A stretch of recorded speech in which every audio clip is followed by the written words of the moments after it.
Hi everyone, this is that awkward moment where Agadmate has already posted a video showing this game, probably a ton of other chess channels as well. So if you've seen this one and you're here for my take on it, thanks very much for watching. If you haven't seen it, it's a great game and you're in for a treat. So to set the scene here, this is the final round of the Rapid Play. It's the Croatia Rapid and Blitz event, and this is round 9 of the Rapid. They're going into the Blitz for the next couple of days. Now, Alireza Firouzja, he was in the hunt for first place here, but he's playing black in this game against Jorden van Foreest, another strong youngster from the Netherlands. He's 22, I think, a little bit older than Alireza.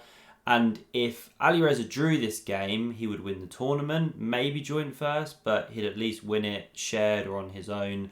I'm just catching up on the day's play.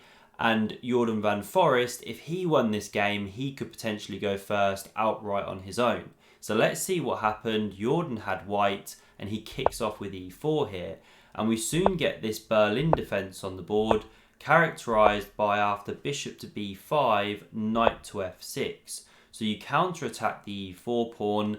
Now, you can defend that one as white here. We see a lot of that these days, trying to keep the position alive, not going to the endgame lines. But after castles here, you invite the Berlin endgame, so captures on e4 played. And now if white goes d4, you can go down this whole Berlin endgame thing where the queens come off. Really hard for white to prove something there. Experience has shown.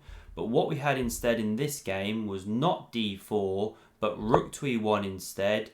Puts a question to that knight. Defending it with d5 is no good, by the way, because then you can kick it. If it drops back, well, you take here. You're pressuring this one. You've opened this up due to the pin. And so if you block the file here from the rook, well, then you can actually take here and you're picking up this piece. So it's no good. You can't go d5, defend this one here. So that's why the black players drop the knight back in this position. Now we had captures on e5. There's a threat to come here, so the bishop goes to e7. Now this bishop is attacked from the knight in earnest. That's why the knight couldn't take before. There were discovered knight checks down the e-file. So now it drops back to f1. We had knight takes on e5. You want to get that move in before white goes d4, so they can't recapture with the pawn. Now the rook takes, castles by black, pawn d4, bishop f6, kicks this one back, and both players blitzing here. You can see the times for each player. And now there's a couple ways to play here. You want to get this knight out of the way because it's blocking this d-pawn, which is blocking the bishop. So knight f5 is very common, lots of games from there. Rook e8, also very common. It's what Alireza played here. And now, because black's got this threat to take the rook, queen recaptures, and then win a pawn, the most common way to play here is with pawn c3. But instead in this game, we had knight c3, and it's a very rare move actually, but it's a really nice gambit idea. And so after black takes here, the queen recaptures, you let black win a pawn, but you've now got the bishop pair. After this bishop to d3 move, there's a big threat here to go queen e4, threaten mate, and then pick up the bishop. And that's why you can't go knight e8. Queen e4, if you take here, well now we take here, and it's just not good. You're taking here soon. So that's the problem here. So after this bishop to d3 move, now we had captures on c3 by Alireza. The queen recaptured, now knight e8, freeing up the d-pawn, pawn b3 played, and this is a critical moment.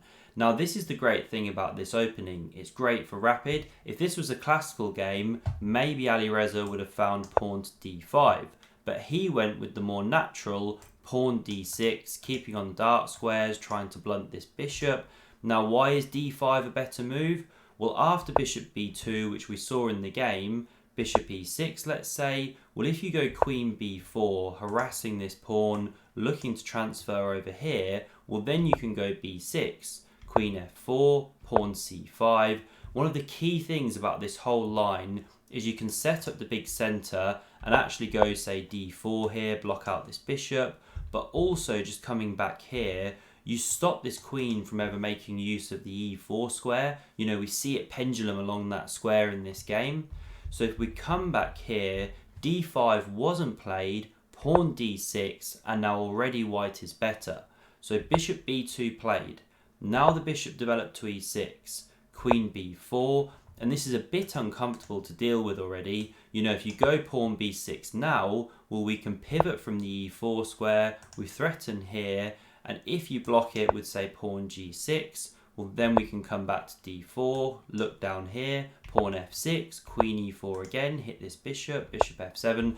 The point being, you can really probe with the white queen in a way that you can't do when the pawn is on d5. So coming back here, Alireza defended this b pawn here with the bishop. Computer technically wants the rook to go, and the reason for that we'll see in a moment. So after queen f4, which was now played, well, there's actually a threat here to go queen f5, threaten this check, and threaten to pick up the loose bishop here. So this bishop's a bit loose, it really needs to be on e6. That's why rook b8 was slightly more accurate. So knight f6 was played, covers this square, covers the bishop. Now the rook came to e1, and here the bishop drops back to e6. You know, a small loss of tempo there for Alireza. The rook came to e3, and this is already very dangerous for black. All the pieces playing, bishop pair, rook swinging in, queen around your king, and look at the clock times here. You know, Alireza's already 12 minutes down here under the cosh. So king f8 was now played. Alireza gets on his running shoes. Now pawn c4. You didn't have to do that one. Rook to f3 was technically best. You know, Lichess is showing up the kind of question mark here, showing it's not the best move, but it's not a bad move. Prevents black from doing d5. Although not that you'd really want to do that because you open this a3, f8 diagonal and, you know, take some space. So not a bad move at all. Pressure still on Alireza. And here he actually cracks. So you should really just wait on the position, say with something like pawn h6.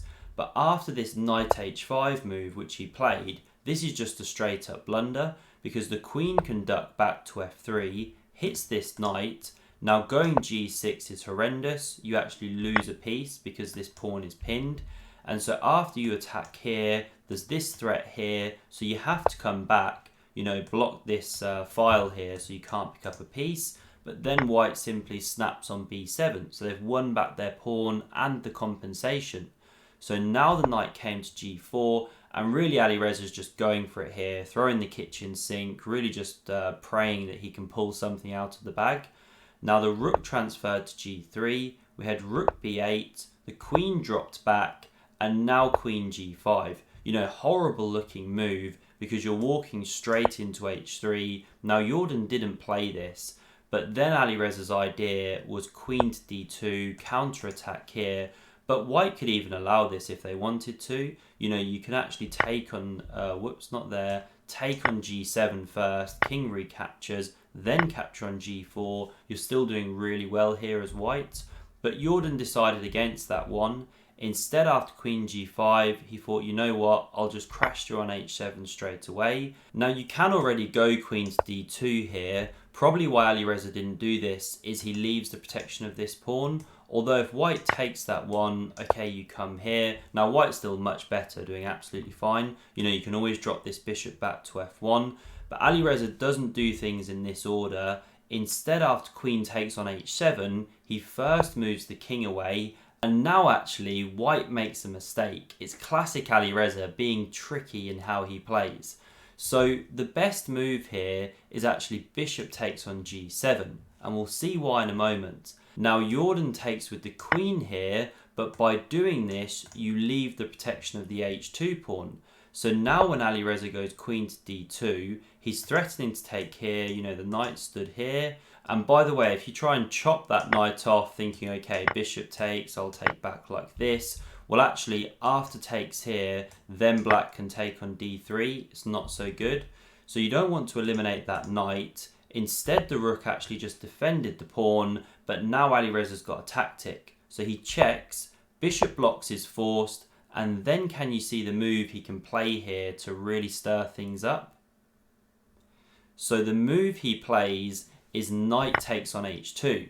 Now you're threatening to actually check here like this. So the king takes here, that's the best move. Now Alireza takes here, and okay, he's just mixed it up. White's still a pawn ahead, got the attack, but okay, the queen's in the position.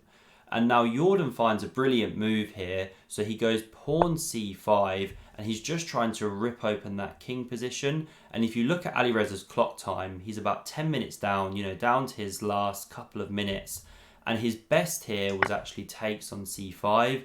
It looks ugly because you let this bishop into e5 now, attacking this pawn, making the king super safe. You'd have to defend like this, pretty passive. And okay, white can continue from here. There's checks here. The queen could activate into the attack a bit more soon. The rook could swing at the right moment. But Alireza didn't actually take that pawn on c5. Instead, he played queen d1 here, very low of time. But this is just a straight blunder. Again, if you want to pause and see the winning move for white, then please do so.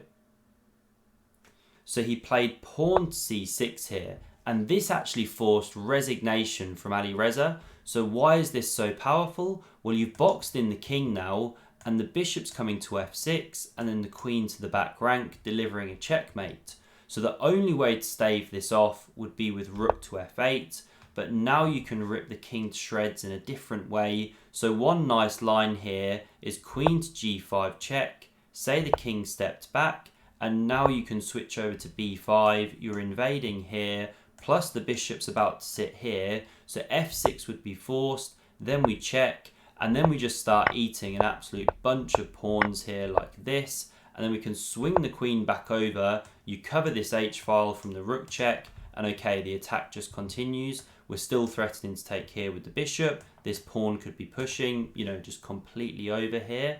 So a great game by Jorden, and these are then the standings at the end of the rapid. So he actually comes first outright. Brilliant result for him when you look at the strength of the field. And now we go into the blitz to see who can take the overall tournament. So I hope you enjoyed this video. If you want to see the encounter between Alireza and Magnus from yesterday, then click here. And do subscribe to the channel if you haven't done so already to never miss a future video. Thanks very much for watching, and see you soon.